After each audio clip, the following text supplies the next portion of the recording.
Welcome back to the Garden with Joy and Holly radio show. Thank you for hanging out with us today. If you've got some problems with hydration of your trees, plants, bushes, squashes, pumpkins, or other vegetation, Tree Diaper has the solution to that problem. Well, if your plants could talk, they might have a few complaints about not being watered properly. Either too much, too little, who knows. So how do you water properly? Well, you can take the guesswork out by using the Tree Diaper. Tree Diaper is a revolutionary watering system that stabilizes soil moisture by taking up excess water and slowly releasing it when the plants need it. The Tree Diaper is filled with water from rain or when you water and slowly releases water over 3 weeks. No pipes, hoses, or electricity needed. Whether you're a first-time gardener or advanced, Tree Diaper will improve the way you water your plants. It's made in the USA. You can find all the sizes they have available at Tree Diaper. It'll keep your plants happy. Go to treediaper.com. That's treediaper.com. We have it in our garden. We've got it around our spaghetti squash, our butternut squash, and our Dialectica squash. And it does exactly what is instructed or how it's supposed to work. We hydrated it before we put it in the ground or put it around the plants. It got it released over 30 days. We got a big rain. It swelled back up with the excess water, and now it's releasing it back to the plants. So very easy to use, and It's very easy to use. And that's the reason why we're going to have squash this year. Yeah. Because that portion of the garden doesn't have irrigation. And you know what? Tell me what? Squash seeds, you can save squash seeds. Well, yeah, we're going to talk about saving seeds. We'll get into squash seeds and what you need to be aware of, but let's go with what everybody would like to save or most frequently saves is tomatoes. There's umpteen thousand different varieties, and how does one go about saving the proper way of saving tomato seeds so they can grow that variety next year? Umpteen. All right, well, tomatoes are special because they have this little gelatinous slime around them, and that is we don't know why that happens. Well, I'll tell you why it happened. You want me to tell? Yeah, I know why it happens. Tell me a story. Tomatoes have the gelatinous slime around the seeds. Gelatinous. So whenever they drop in nature, in native world, they would sit there and begin to decay the outer portion of the fruit. And then over the course of the winter, that slime protects the seed and it gradually works its way off. So when springtime comes, the seed can root and be exposed and absorb the moisture that's needed to grow. All right, tomato seed facts. So tomato seeds, one way is you could take that tomato plant in the ground and see what happens. But the other way is to... Do we save all types of tomatoes? Heirloom and organic are what we would advise. You don't want to save heirlooms. Or you don't want to save hybrids. You want to save heirloom or organic. Right. Because hybrids are a cross between some specific varieties, not genetically modified. But they don't carry that trait over when you save the seeds. You'll get a tomato, but you're not probably going to get the type of tomato in which you were saving the seed for. Exactly. So you want to save hybrid or heirloom. I mean, organic or heirloom varieties. And not hybrid. Okay. All these words. So all you do is you take your tomato seeds and then you put them in a glass jar or glass drinking glass, whatever you got, and you put a little bit of water in there and you wait a couple days and it's gonna kind of ferment. You can take that goop, whatever you want to call it, concoction, put it into a strainer, a fine mesh strainer, rinse it off, and then you take those seeds and you want to put them on like a ceramic plate or something, and you want to label them. If you have multiple types of even if you have seeds. one type, go ahead and label it because you're not going to remember what it is. Because all of a sudden, all tomato seeds look the same. And whenever you're putting it in the jar with the water, you're accelerating the process. You're actually fermenting it in order to get that gelatinous slime to be removed from the seed. Gelatinous. In order so you can save it properly. So in the spring, you can go ahead and put it in your seed trays or your cups, your root maker starter trays, and it will grow right away. You don't have to remove the slime, but that's the process and the reason why. Now, another one that is easy to save is pepper seeds. Now, peppers and tomatoes, not really a problem that you're going to have to worry about is cross-pollination. Very limited, if none, because they have a lot of the both reproductive organs or is in the flower itself. So very limited chance that you may have a cross-pollinated one. But if you do, it's a unique one. Right. So peppers, you cut open a pepper and you see the seeds right there. And you save them. And you save them. You got to let them dry, but yeah. Our cat friend does not care for pepper seeds. Oh, our Mr. Tex doesn't like pepper seeds? Okay. No, he likes to steal the food, and he tried to steal the pepper seed thing, and then he ran away from it. Okay. Now, with all of these in which we're saving, we want to wait until the fruit is absolutely as ripe, almost rotting on the vine, to make sure we have the most mature, fully developed seeds inside of them as possible. I wouldn't say that for cucumbers, though. No, cucumbers is one of these things. An overripe cucumber is a yellow cucumber. However, you can save the seeds from that on one condition, that you only have one variety in your garden, and there's not really other varieties that your neighbors are growing, because they are very, very easily cross-pollinationable. So if you have more, if you have 2 or 3 varieties, they're all going to be cross-pollinated. There's really almost positive definition that they will be cross-pollinated. So go buy fresh seeds next year. Don't worry about saving them unless you're on the farm and you have one variety and there's nobody within miles of you that's growing it. Then you can guarantee that you probably got the right variety and you're going to save it without any issue. So listen. Yeah. Let's talk about why we want to save seeds, because I think that's important. Many people might think, why go through all this trouble? What's the bother when I can go down to my local Stop and Shop garden center and pick up some seed packs? It's because, one, you worked hard to grow those things, and now you have the seeds right there, so why not save yourself some money? Well, well, on that instance, let's say, and I'm taking a conservative shot here, a pack of seeds is $2.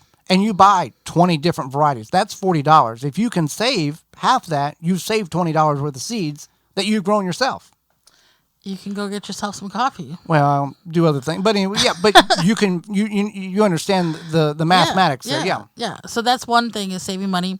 The second thing is over time, those vegetables, as you continue to save the seeds year after year, they become acclimated to your little ecosystem in your backyard or side yard or front yard, and then it's like, this is my Baird household tomato plant or whatever. I don't know what's a tomato plant, black creme or something. And we see this. We've seen this now 2 years in a row with sunflowers. Yes.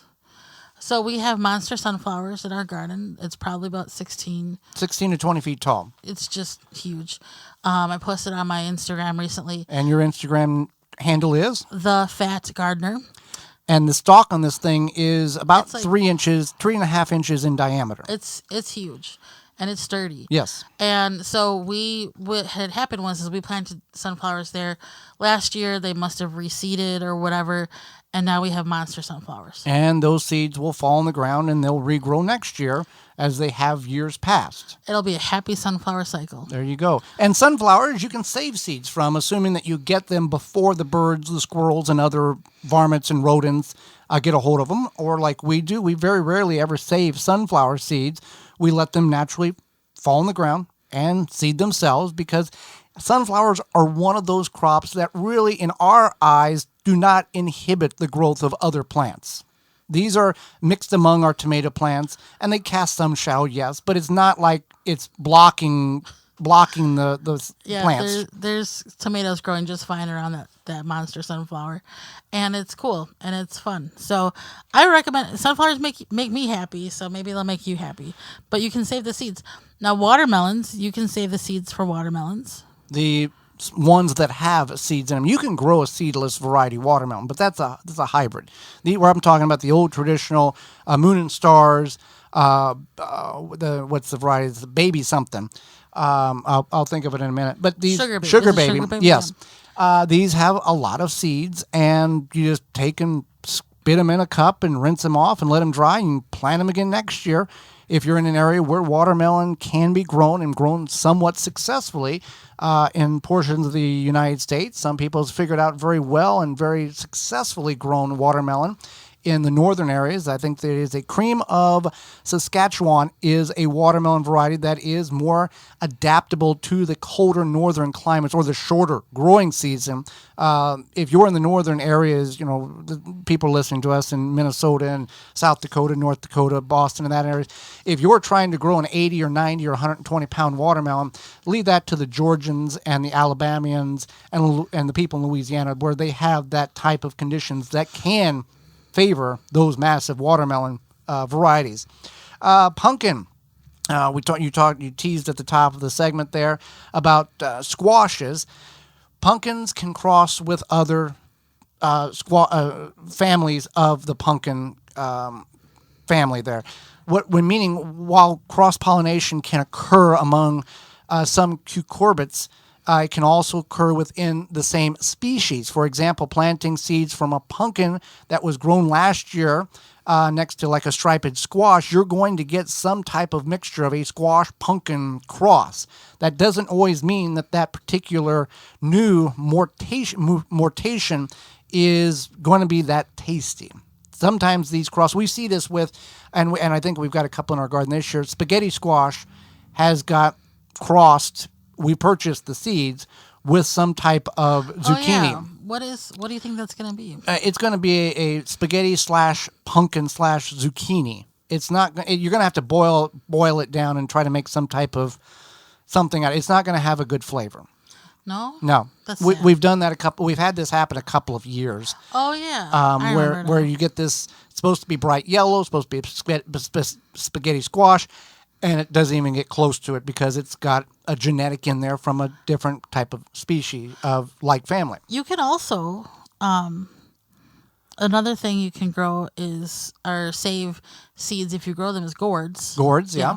That's a good option too. And beans is a very easy, whether it's hard shell beans or green beans, royalty purple beans, golden beans, whatever the case is. If you want to save some, you want to leave a couple of plants, whatever variety, designate those for specific seed saving purposes and don't touch them. Let them get mature, let them get big, let them dry on the vine, and you can have a dozen or 2 dozen seeds off a couple of plants in which you can carry over and grow the next year. The thing you want to be aware of with saving seeds such of that magnitude of letting them dry on the plant, or you can do this with peas as well, is you want to catch them when the pods are dry.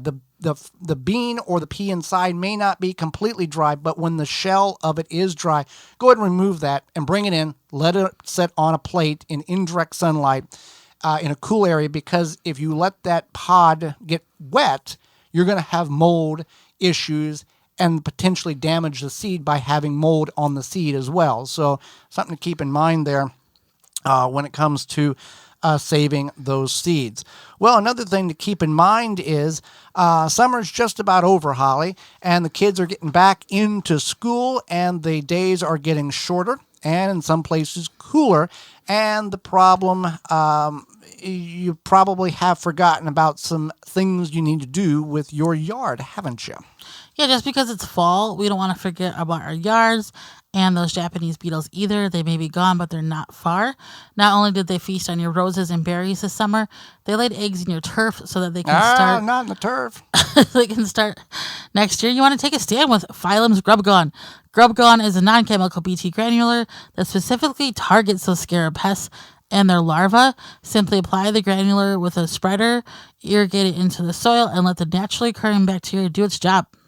So not only is Grub Gone easy to use, but the only non-chemical choice that effectively controls those grubs that are in your turf.